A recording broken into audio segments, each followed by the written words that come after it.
Hey guys, thanks for joining me. I was recently on Milani's website, milanicosmetics.com, just looking around, and I noticed that there were some brushes hiding on there. Where did these come from? There's like a $60 brush set on there, and then all of the brushes are also sold individually. 6 different brushes. So once I looked them over, I thought, okay, I'll go there. I'll get the full set and try them out and let everybody know what I think. It's 3 face brushes and 3 eye brushes. So we've got a foundation brush, which is like a flat top buffing style brush, a powder slash bronzer brush. I'm just reading what, they're labeled as here on the brushes themselves. A blush brush. This is called the all over shadow brush. You've also got a blending brush and the crease brush. And basically they just all come to you in their little individual thingamajigs. And that was fine with me. They all arrived in good condition, plus all of these have like the specific claims on the back. In this video, I will be showing you like a makeup application with all of these because I think that's absolutely the best way to demonstrate how a brush works. But first, just to talk about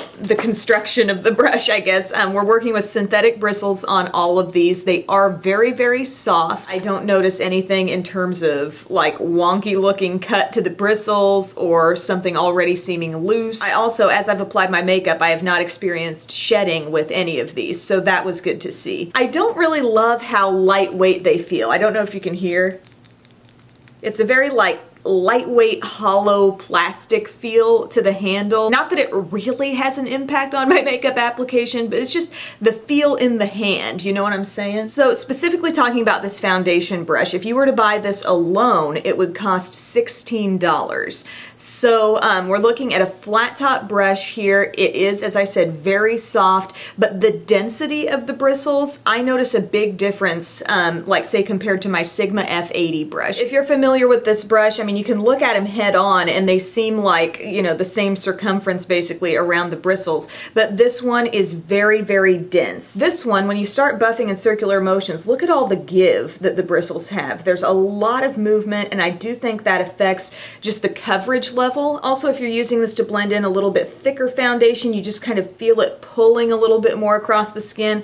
A brush like this just really takes control of it, and you're really getting that blended in. Another quick comparison I'll pull in here. This is the Sonia Kashuk number 4 brush. We're talking about the same cut. This one's a little smaller than these two, but it's more dense than the Milani. As you can see, you go to buff it in, the brush really hangs together. It doesn't get all loosey-goosey as you blend things out. And even though this is a different cut, this is the complexion brush from Up and Up, and it's just an extremely dense brush for the fullest coverage on foundations. I feel like I get a better, more controlled application with any of those 3 compared to this one. I've used this with some thicker foundations, and I've struggled a little bit more with the blending. Like I said, I feel like it kind of pulls it across the skin, kind of rakes it unwillingly across the skin. It does a little bit better with a more thin consistency foundation, so today I used it with the IT Cosmetics CC Plus cream, and it did all right in terms of blending it out, but I just didn't feel quite the control I have with those other kinds of brushes. One way that I might continue to get use out of this is with like a powder foundation. You don't necessarily have to really work as hard with it as you might certain cream or liquid foundations, so it might be better suited to that kind of step, but $16 brush, I was a little disappointed for how this worked for liquids. Now the next brush is this big powder slash bronzer brush, and I do really like the size on this. It is large. I mean, you look at it next to the foundation brush, you can see it's a larger brush. It definitely feels absolutely as full and dense as I would need any powder brush to be,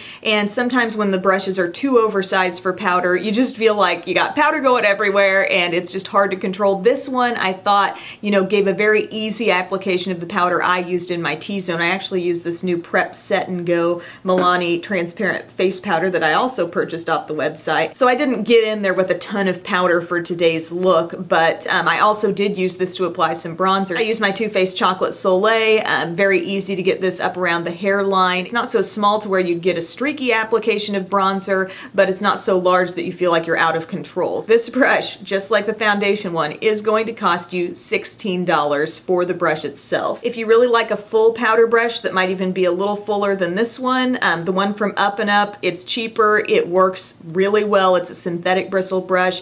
Also, I've loved my little e.l.f. complexion brush. This $3 brush is a great multitasker for powder, bronzer, can do contouring in a pinch. Granted, it's not the same shape as this, it is pinched in at the top of the ferrule, but I don't mind that. This has been great for me. Also, more recently, and I talked about this in my recent new e.l.f. brushes video, but they've come out with this brush that's a little more, I don't know, egg-shaped to the cut, but it's still pinched in at the top of the ferrule. A little bit smaller than the e.l.f. complexion brush, and I love that too. So I just can't see the $16 for this when I've got so many other powder brushes that do a fine job. Now, as you would expect, as you start getting into smaller sized brushes, the price is going to go down a little bit. The third face brush that's part of the kit, or you could buy individually, is the blush brush. So on its own, this is a $13 brush. This brush I really like. It's really a terrific size. You can see at the top of the ferrule here, you've got a little bit of a pinch in, so it's going to flatten that brush out just slightly, and I think it's perfect. It's just a great size for blush. You can see it in comparison to my Up and Up blush brush. This one even more pinched in here at the top, so that flattens out the bristles a bit more.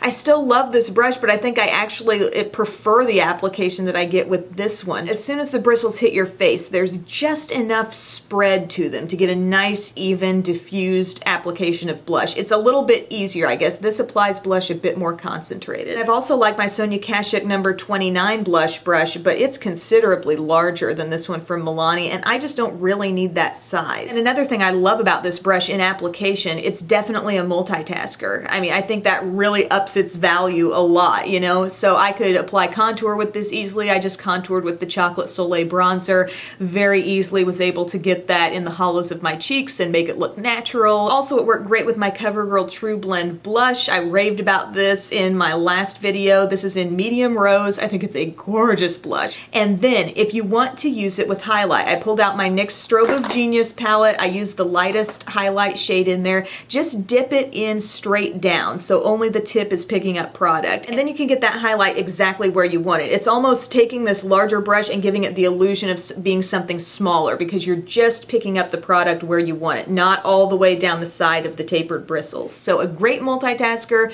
and finally a brush in this collection that I think is worth its individual cost price tag. These three eye brushes will run you $8 each, which doesn't really cause as much shock and surprise as the $16 price tag did on those first couple brushes I mentioned. So we'll jump in and talk about this all over shadow brush first. And this may be my least liked brush in the whole set. I would have loved if this was something even more flat that could really lay down the product, like really pat it down across the lids. My Sonia Kashuk Small Shadow Brush does that flawlessly. You just really need something flat that's got a nice taper all the way down the side, where the bristles are tapered, where the bristles are cut.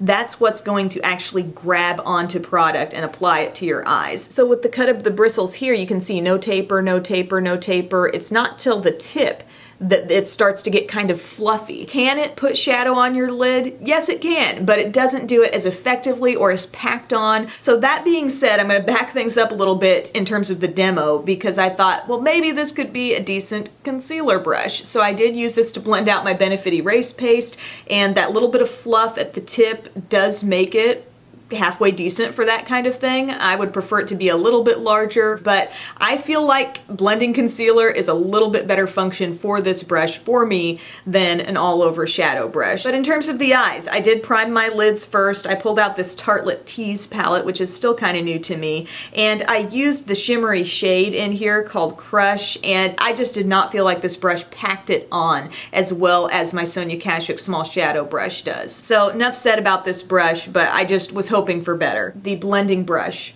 absolutely love it.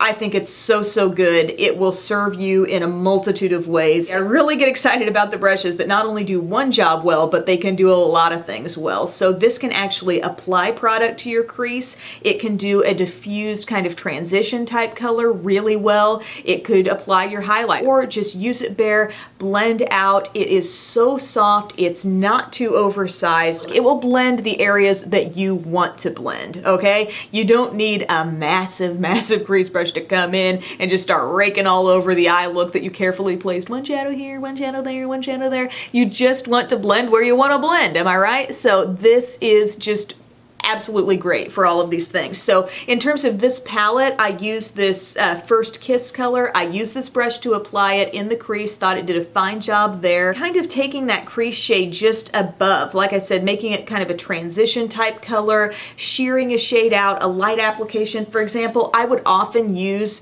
this E36 brush from Sigma, which is tiny. It's my little white wispy brush. I still love you, E36. This is maybe 2.5 times the size, but it gives me the very same effect as this one does, but faster. You know, it just takes a shadow and shears it out to nothingness, and I love that. And you want to throw some highlight up there under the brow? This can do that too. So I did that with the shade called Whisper. I'm a fan of this blending brush. I really like it. Final brush that we're talking about is this $8 sold individually crease brush. So it's a rather short, pretty dense brush. I, for one, really like having a brush this size in my collection because I love having control with my darkest shades. So for example, with this Tartelette Tease palette, I use the shade called BFF. It's kind of a wine color, and this worked great for putting it exactly where I wanted it. I do like this brush. I think it's the kind of brush people do need in their collection, but I actually found an even lower cost dupe for this in my collection. It's practically identical in the cut, in just the feel, the way the bristles kind of bend on the skin,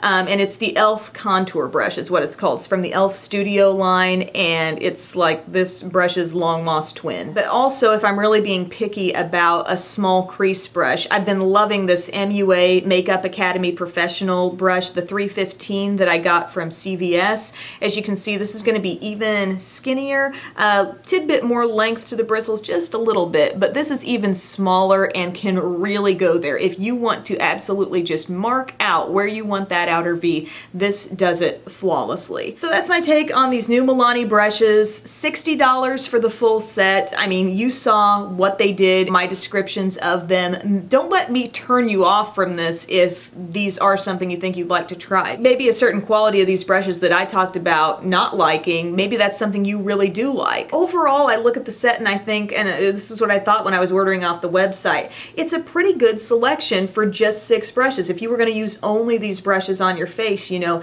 you would have a lot of bases covered. But when you really start getting picky about it, not every one of them is a home run for me, especially considering these comparable brands, thinking about Up and Up, Sonia Kashuk, e.l.f., brands that are putting out brushes that are at or below this price point per brush, and in some cases putting out a cut or style that I prefer more than these. I would not recommend like the full $60 brush set here. As you saw, there were 2 brushes that I'm really wild about that I think are really going to become favorites of mine, and that's the blush brush and also this blending brush. I don't think you have to be like some special face shape or some special preference to enjoy either of these. I really think they're no-brainer good brushes to have for anyone. So thank you guys so much for watching. If you enjoyed this video, I'd love it if you'd share it with a friend or give it a thumbs up, and have a great day. Bye.